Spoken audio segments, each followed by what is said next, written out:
দুনিয়ার রঙি মেলায় ছিল এক ধনী যুবক। টাকা ছিল, সুখ ছিল, তবু হৃদয় ছিল শূন্য। হাসি মুখে সবার সাথে গল্প করতো সে, কিন্তু রাত গভীর হলে একা একা কাঁদতো।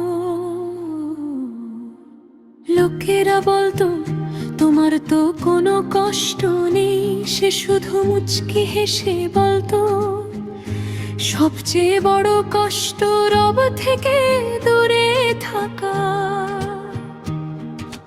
আজানের ধ্বনি প্রতিদিন কানে আসতো, কিন্তু সে বলতো আরো একটু পরে, সেই পরে। দিন হয়ে মাস, মাস হয়ে বছর হয়ে গেল। একদিন শহরের এক ধনী ব্যবসায়ীর জানাজায় গেল সে। গতকাল যিনি বিলাসবহুল গাড়িতে চলতেন, আজ তাকে সাদা কাফনে নিয়ে যাওয়া হচ্ছে। এক মুঠো কাপড় আর কিছুই নয়।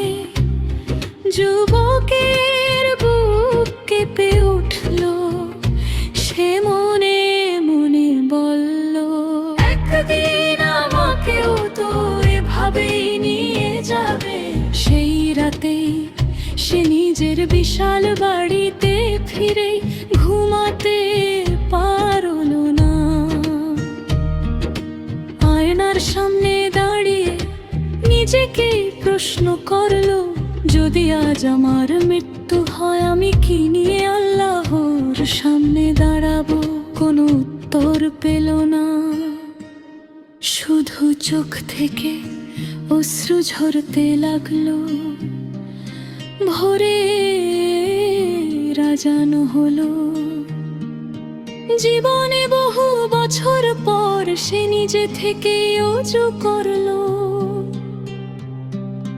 মসজিদে গিয়ে প্রথম কাপারে বাড়াল, সিজদায় গিয়ে শিশুর মতো কাঁদতে লাগলো। সে বলল, হে আল্লাহ, আমি অনেক দেরি করেছি।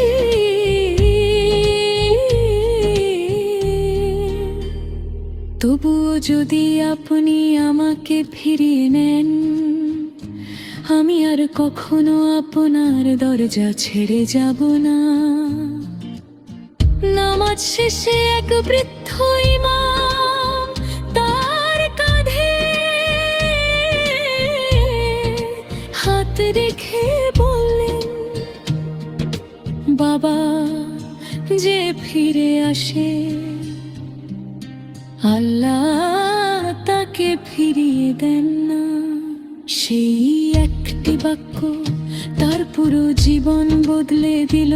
সে সুদের ব্যবসা ছেড়ে দিল, গরিবদের সাহায্য করতে শুরু করলো। মা বাবার পায়ে মাথা রেখে ক্ষমা চাইল। যাদের কষ্ট দিয়েছিল একজন একজন করে, সবার কাছে মাপ চাইল। মানুষ অবাক হয়ে বলো, তুমি এত বদলে গেলে কিভাবে? যুবক হাসলো, বলল, মৃত্যুর কথা মনে পড়লে অহংকার বেঁচে থাকে না। কবরের কথা মনে পড়লে গুনাহ ভালো লাগে না। আল্লাহর রহমতের কথা মনে পড়লে হৃদয় আবার বাঁচতে শেখে।